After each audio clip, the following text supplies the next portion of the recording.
Smoking causes lung cancer. This has been more or less suspected for 100 years, known with proof since 1950. Until 1990, the tobacco industry managed to convince large parts of the world that this is probably not true, right? Yeah. Using a bunch of social engineering techniques, and now a whole bunch of other people, political parties, industries, etc., are using the same techniques to keep us in the dark for other things, right? Yeah.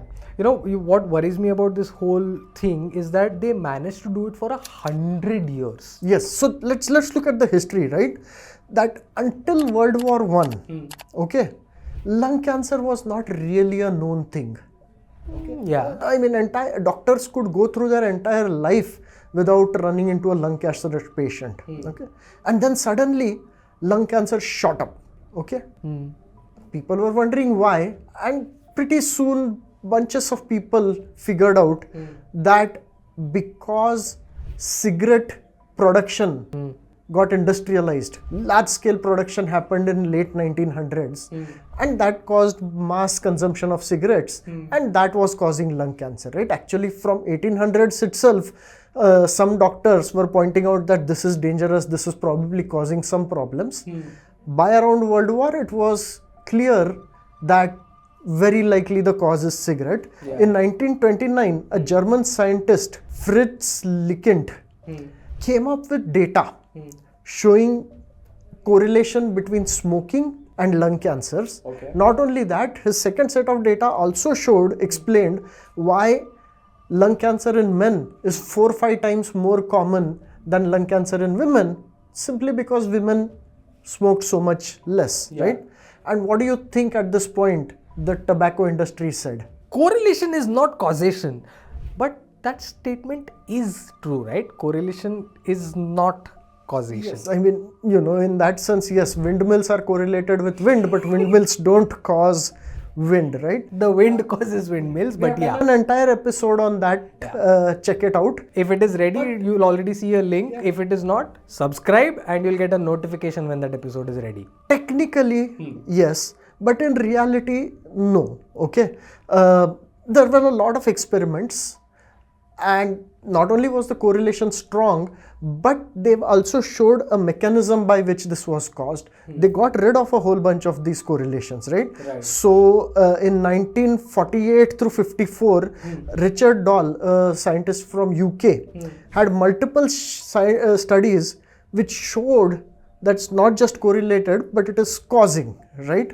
Because they looked at lung cancer patients, other cancer patients, non-cancer patients, and saw that only this set has smoking in it, right?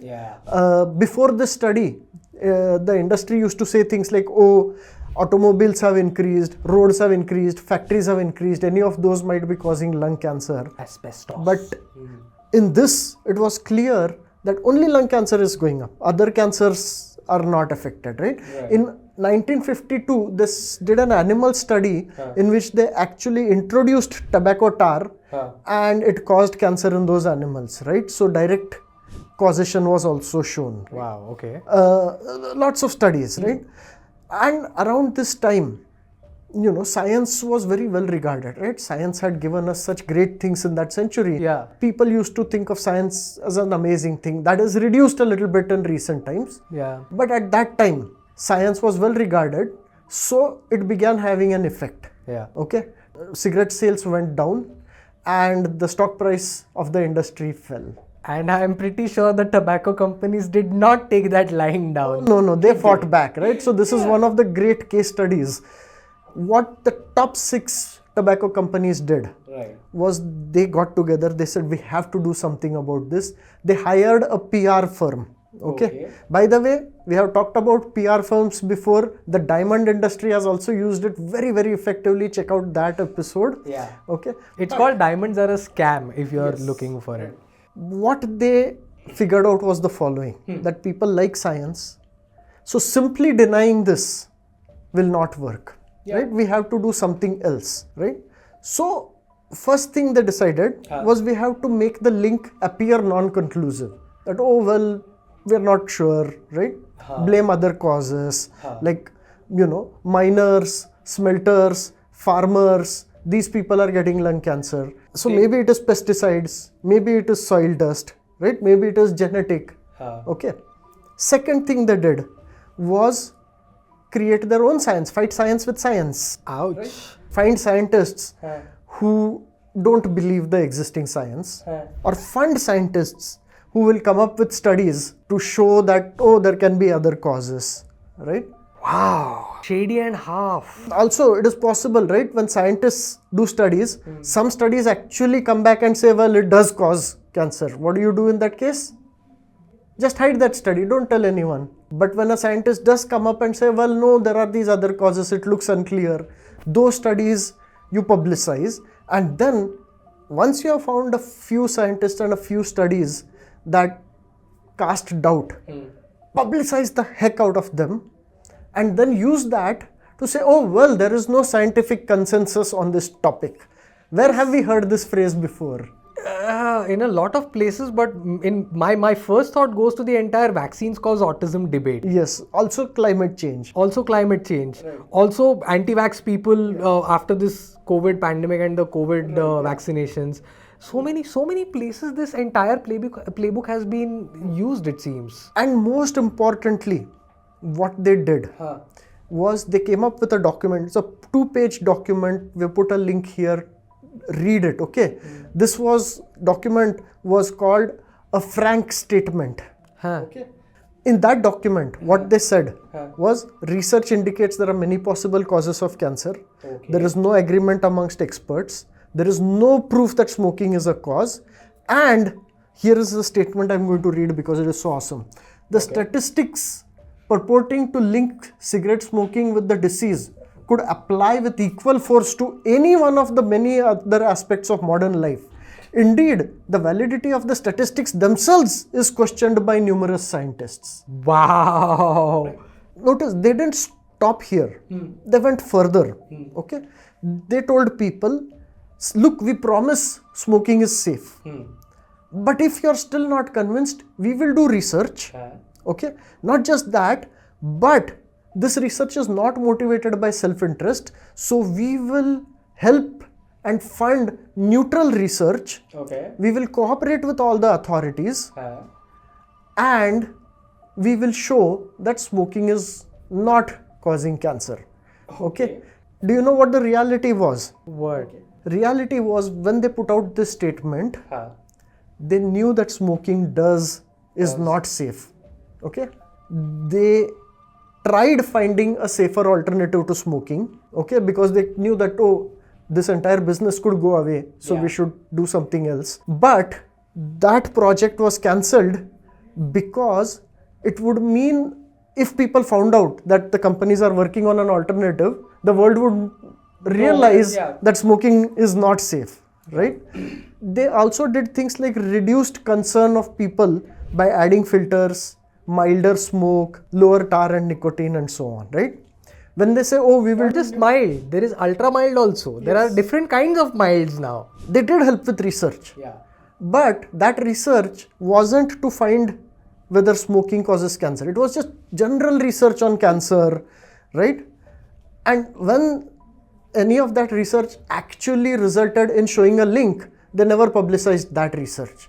But if there was research showing, it's unclear, any other cause which is even slightly correlated, they would publicize that research. There was a wonderful movie on all of these PR shenanigans called Thank You for Smoking, which is absolutely beautifully done.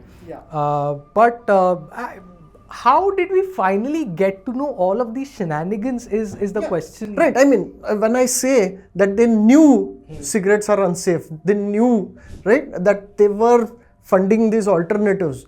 The reason is because they told us. Okay. I mean, in the sense that there were internal documents showing all of this, and there were some people working in those companies who felt so guilty that they were whistleblowers, right? They sent this to authorities. Much later, in 1998, I think, there was, when it was fairly clear that cigarettes does cause cancer, governments sued the cigarette companies and proved that they knew all of this during the court case. All those their internal documents came out, and they were used to prove that these cigarette companies were just outright lying to us, right? So we are not guessing these things, we know for sure. Yeah, and it breaks my heart that the scientific community, that the medical community went along with them. The doctors supported them. There are a few reasons for this, right? The most obvious reason is that they were paying a bunch of doctors, and if those doctors came up with studies contradicting what the cigarette companies wanted, the money would go away. So some people definitely did that, but there were doctors who didn't do it for the money, okay? A lot of doctors by this time were themselves addicted to smoking, okay? And the way the human brain works is that if you are doing something and you want to continue doing it, you find reasons. You find reasons for doing it, right? So one of the greatest statisticians of all time, Ronald Fisher, who's invented a whole bunch of important branches of statistics, he himself thought that this whole research was bullshit and the statistics didn't work because he was addicted to nicotine, right? But a third reason was that until then, science was about infectious diseases, medical science, right? Oh, this virus comes in and it causes a problem to this person, right? A problem like smoking, which is probabilistic, right? If 100 people smoke, so many of them will get cancer, right?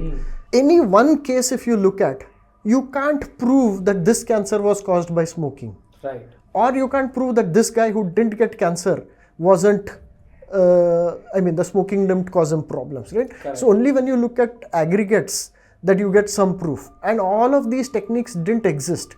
These were being invented by statisticians during this time. Right. So, you're creating something new. There is always people thinking, well, this is, I don't know what this is all tricky. Yeah. So, plus, it was not an acute condition, right? Yeah. You smoke now and the cancer is caused 20 years later.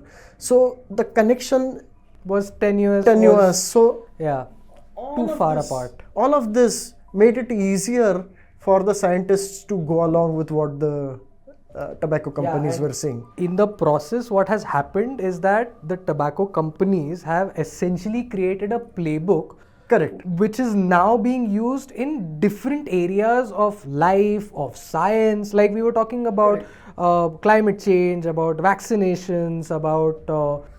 same techniques are used by companies against their competitors, and same techniques are used by politicians against the opposing parties, right? And what are these techniques? So one is, use pseudoscience, blame all kinds of other causes, find malleable scientists, right?